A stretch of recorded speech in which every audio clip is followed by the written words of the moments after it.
What is going on, everybody? Chris here. Welcome back to another self-driving video. I'm actually going to bring up the cameras for you right here. Some traffic coming from behind us. Wow, I can't believe we pulled out in front of that truck. I mean, there was space, but I just figured it would wait. And we're back with another self-driving video because we have a few updates and then a lot of stuff that people are talking about in relation to self-driving lately. And I'm hoping... It seems like 14.3 is actually coming soon and kind of imminent. And so I wanted to get a drive in here, kind of talk about our feelings and stuff about 14.2, make sure I'm not rusty, with my filming setup and everything going on here. As we go through downtown, challenge the system at least as much as we can these days, and kind of talk about what people want out of the system and kind of just what's been going on lately. So Elon Musk did post on X and say that that 14.3 is in the employee beta right now, and he expects wide release within about a week. Now, wide release, when he says that, normally it goes to the early access people. Normally that means it just goes out to some non-employees, not to everyone, but who knows? Maybe Tesla did enough testing and they just sent it out to everyone at the same time.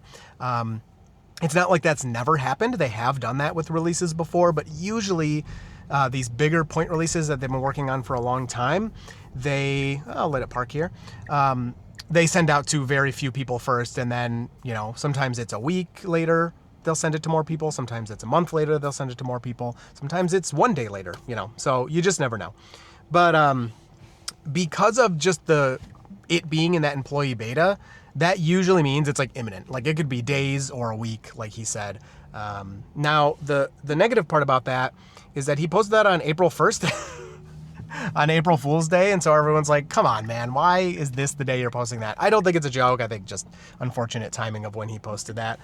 And for whatever reason, Tesla really does they seem to like to release stuff around holidays. I'm not sure why they tend to do that, but having the release come out on or right around Easter is kind of typical Tesla, so actually wouldn't be too surprised to see them do that release schedule. So 14.2 has been really good already, and I would expect in this drive, I'm probably not going to do anything. That is my expectation at this point. I have specifically made this route go through difficult stuff that the car struggled with in the past, and I've kept that in there. But even with that, even adding more difficult stuff on version 14.2, because it's been doing so well, it just continually executes. Now, it still makes certain mistakes, which we're going to, of course, talk about and maybe see in this video. But I would guess in this video, we're not going to see any of that just because of the types of mistakes it's making.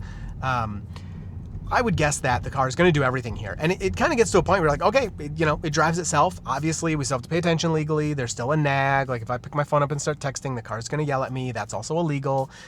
But what are we looking for here? What are the things that we want to see? And there's a lot, that people want to get into and that people want to get out of the system. And I agree with most of it, pretty much all of it. But we're getting to a point where, ooh, nice job with that little cut in there, handling that guy. We're getting to a point where it's getting difficult to really correctly and nicely implement a lot of what we need out of the system now. And Tesla's surprised me over the years in the things that they've updated here and changed. Just the way that the car handles yellow lights has gotten so much better. The way that it handles like high-speed cross traffic. That was one thing I've always over the years kind of been weary of, is that how is this thing with these cameras that are not that high resolution going to handle cars that are coming at me at 60 miles an hour when I'm at a dead stop and need to make a right or a left turn? And it handles it beautifully now. It sees cars from so far away that I simply thought even hardware 4 cameras would not be able to pick up. So they've surprised me in the past. There's a May Mobility right there. That's another autonomous thing. They have new vehicles. I should try that out. Tried it out a few years ago. But they surprised me in the past with the way they've fixed and implemented some of the things that we've needed. So what people want. Now, the biggest thing by far, including myself, that everybody wants is like map and navigation updates. The car just sucks at navigation, at knowing where to go, at taking the correct turns, and doing all of that kind of stuff. So that is definitely the biggest thing. It's something we've talked about a long time. And, oh, this guy's got a parallel park here. Let's see how we handle this. We got to make sure we don't get too close to them. Oh, awesome. So, sorry, I just want to see if we go around or we just wait. Like at this, I'd probably go around like right about now. Okay, well, there, look at that.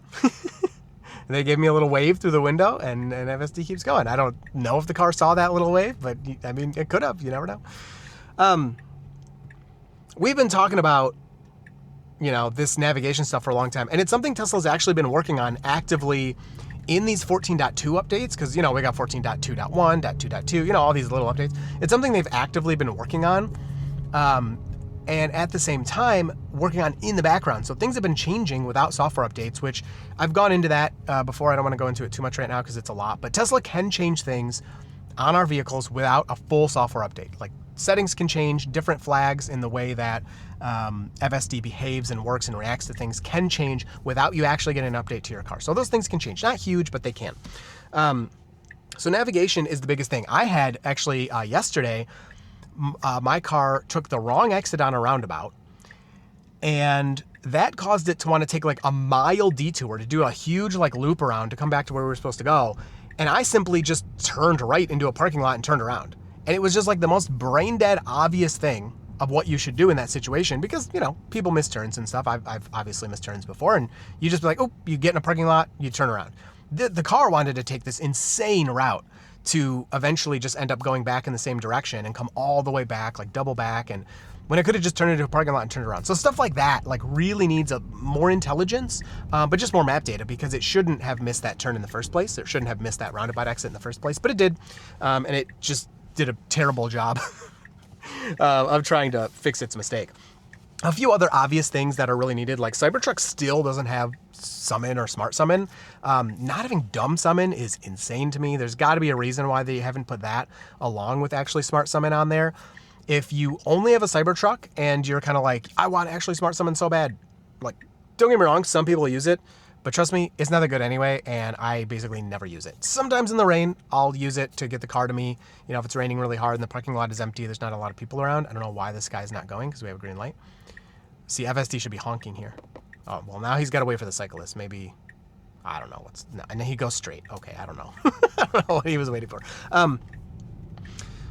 Anyway, it's not that good. I barely ever use it. You're really not missing much. I would love an updated smart summon, actually smart summon, that is good and I could use all the time reliably. It wouldn't get stuck. It wouldn't get in people's ways. It would drive more than 5 miles an hour in a parking lot, and actually be useful. That would be really cool. And then on top of that, of course, we need Banish. We don't have that, which is where the car will take you up to the door. You get out and it'll go find a parking spot by itself. Now, from what I hear, that is supposed to be, part of the plan here. Will it actually make it to production? There's been several times, I guess, where it was supposed to come out and then it didn't. So I don't know. Take it with a grain of salt, but they are working on it. Banish is a thing that is going to exist eventually.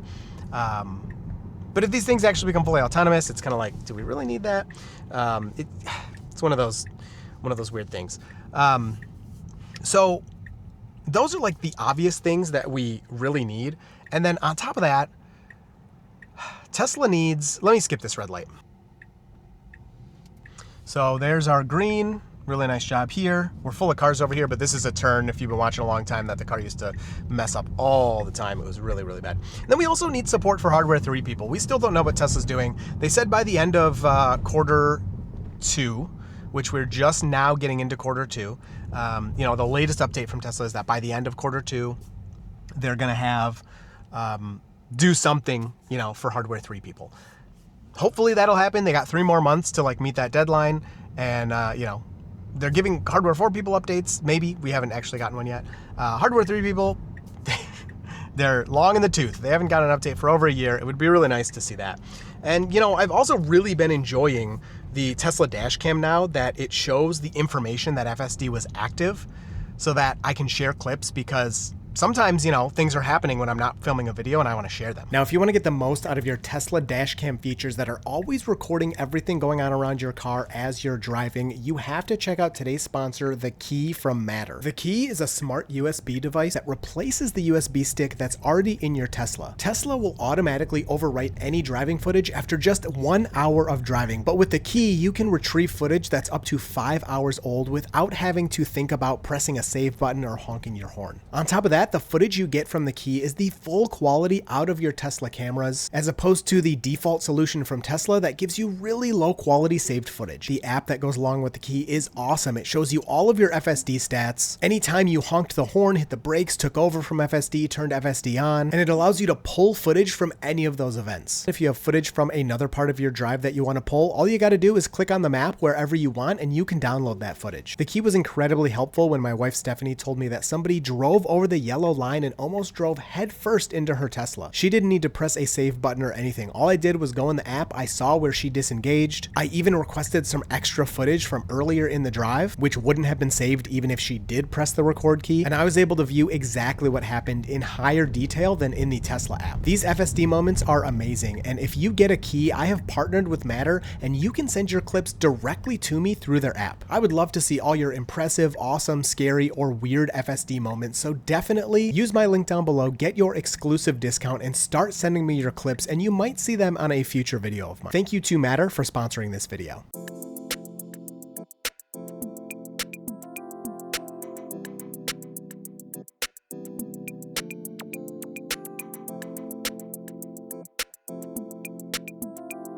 All right, so we're doing this unprotected left. We're actually gonna modify our, let's see if I can mess it up. We're gonna modify our thing a little bit here because it actually fits perfectly with the next thing we're gonna talk about. So parking improvements is kind of the next big thing that we need and that a lot of people want.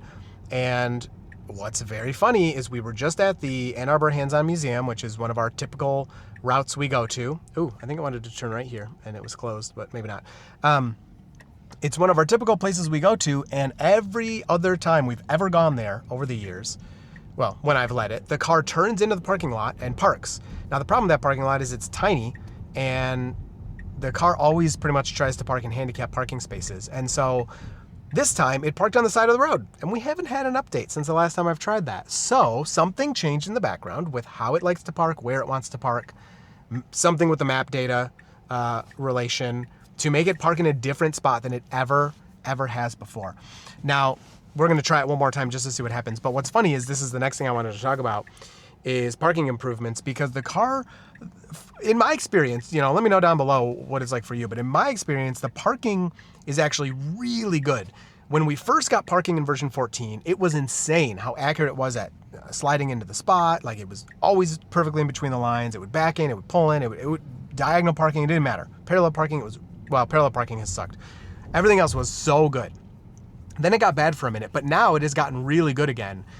It just slides into spots in one smooth move. I mean, it is insanely impressive at parking. I would say it's better than me at parking. Almost always. There's a few times where if I had backed in, I would have done better than it, but pull-in parking, it's definitely better than me, and back-in parking, it's extremely reliable. Now, the problems with parking that I have and others have, and I've seen some people say it doesn't park well for them, but maybe it's different vehicles, is the parking spot it picks. It still picks handicap spots. My very first parking spot on the latest version, 14.2.2.5, was a handicap parking spot. But the car doesn't know. Maybe I have a handicap plaque and I need to park there, but the car doesn't know, so it picks it. Where to park in the parking lot, and then how to park. So this is not something that no matter how smart the AI is, it can know, or know what we want every single time, or how to park or where to park. So we need user customizable settings of, can I park in a handicap parking spot? I can. Do I prefer it, or do I not care that much, right?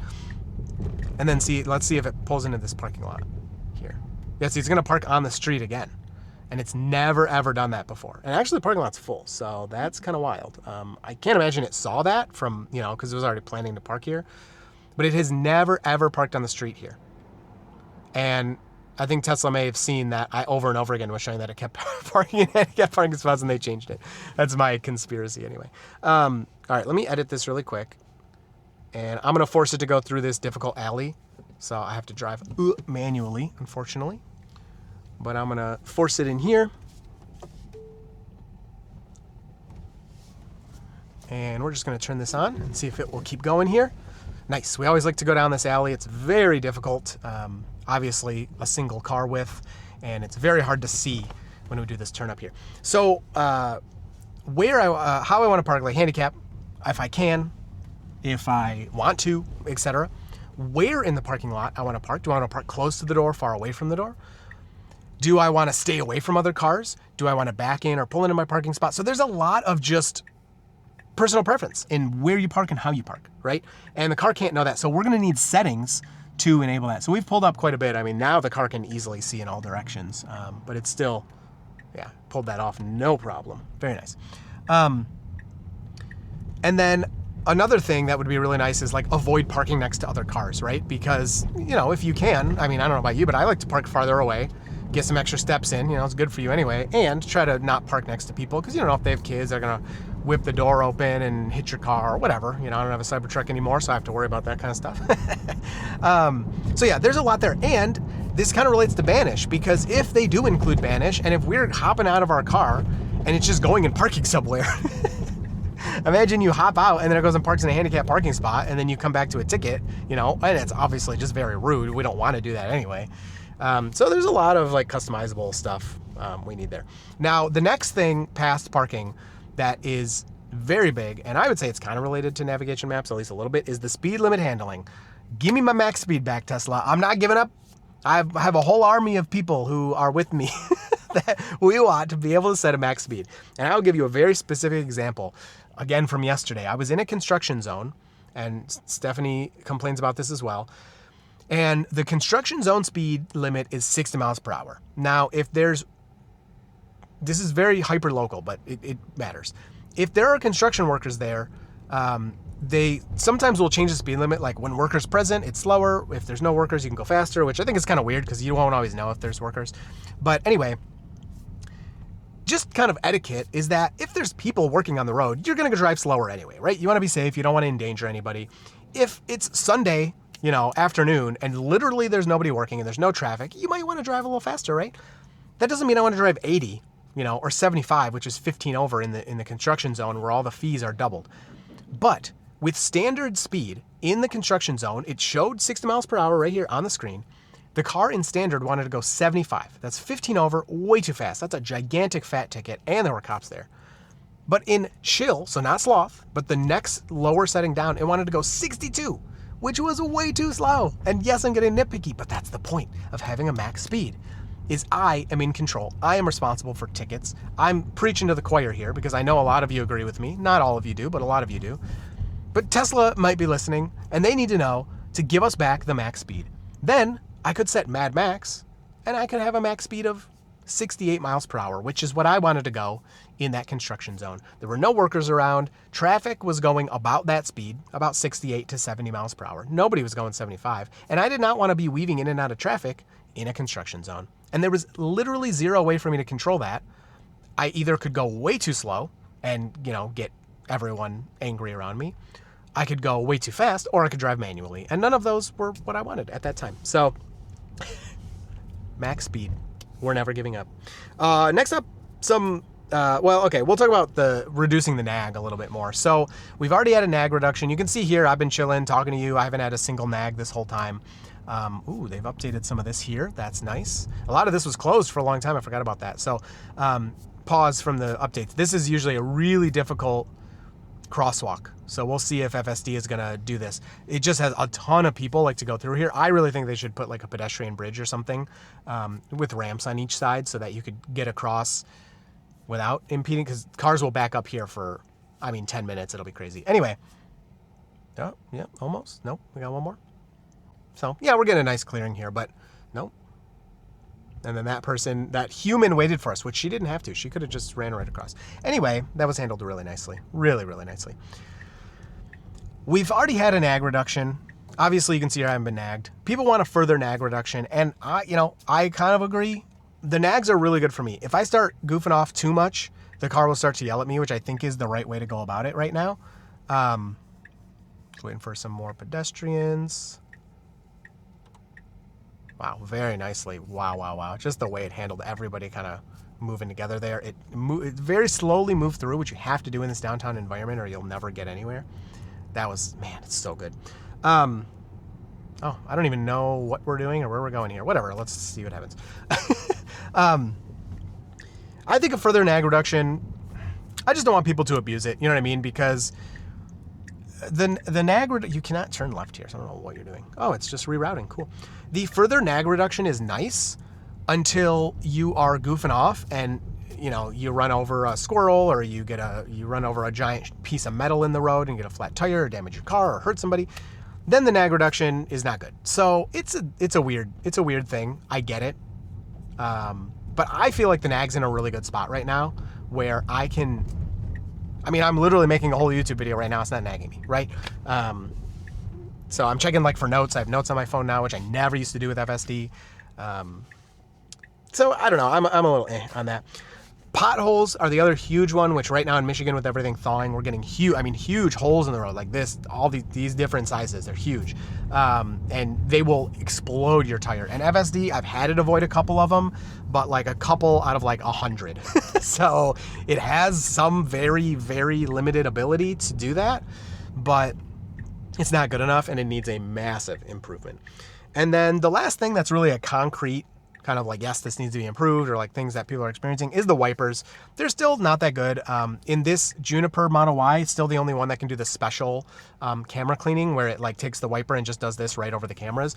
That happens pretty much all the time at night for me, especially when like at a red light or if other cars' headlights are really bright, it'll just like clean its cameras all over the place. Just, I don't know, it thinks that it needs to or exactly what's going on. But,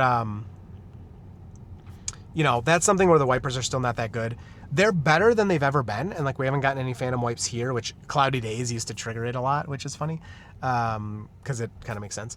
But they're not that good, and I get a lot of phantom wipes, or on the other end, it'll be raining like a good amount, and the car just won't. Wow, that was a good stop and roll. Holy moly, the car just won't use the wipers enough when it's raining. So I just put the rain sensor in, man. I mean, you tried the experiment, didn't work.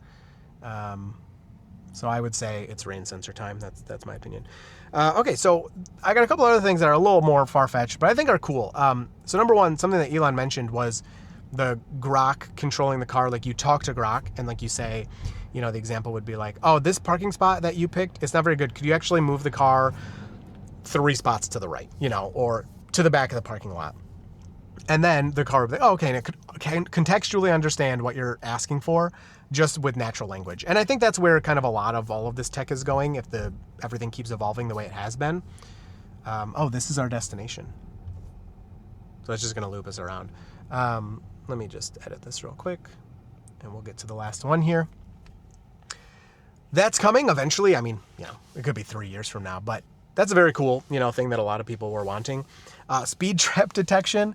It would be really nice if the car should get to a point where it's intelligent enough, you know, if the sensors are good enough that it can spot a cop car from pretty far away. The problem is, funny enough, a radar is always going to spot you first. So especially your speed. I mean, the second that radar sees you, it's going to have your speed before you start slowing down. But still, you know, if you begin slowing down immediately, then the cop might let you off or whatever. I think that would be really cool. And it's something that I saw a couple of people mention that I hadn't really thought about, but being able to detect police officers and then appropriately respond to that outside of, you know, not passing them when you're not supposed to and moving away from them or pulling over for them, you know, stuff like that.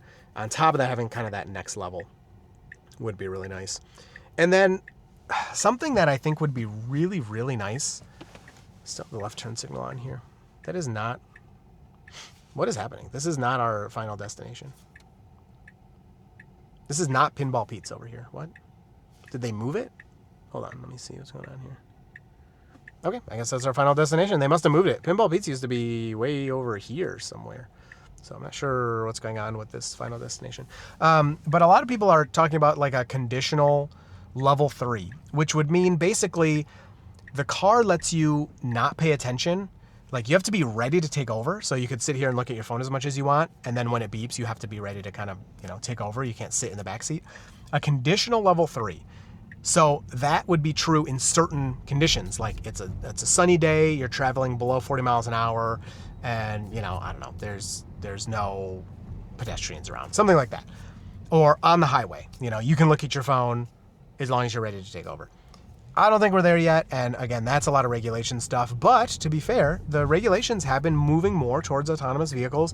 Tesla's working with the government, and it looks like, robotaxi unsupervised is expanding. It just got a map expansion. So, it's not too far-fetched that, I don't know, within a year and a half, something like that, we could actually have a setting on here where it's like, okay, you have FSD enabled, you can look at your phone, that's not illegal, the car will let you do it, and we can be safer and enjoy ourselves and, do whatever we want to do. Hopefully it lets me take a nap. That's my big thing. I'll sit here and be ready to take over as long as you let me take a nap, because I love sleeping in the car. Oh my goodness. Anytime Stephanie drives, pretty much, I'm falling asleep because it's just the best. It's just the best place to sleep. So we have a no turn on red, and it is obeying it. That's very good. So we'll let it park here, and we'll wrap it up. But overall, really nice drive. You can see we went 3.7 miles. And we've been driving, I don't know, 20 minutes or so, maybe 25 minutes, and zero intervention. I took over to make it go down that alley. Obviously, that doesn't count as like an intervention or anything. And the car just like handled everything.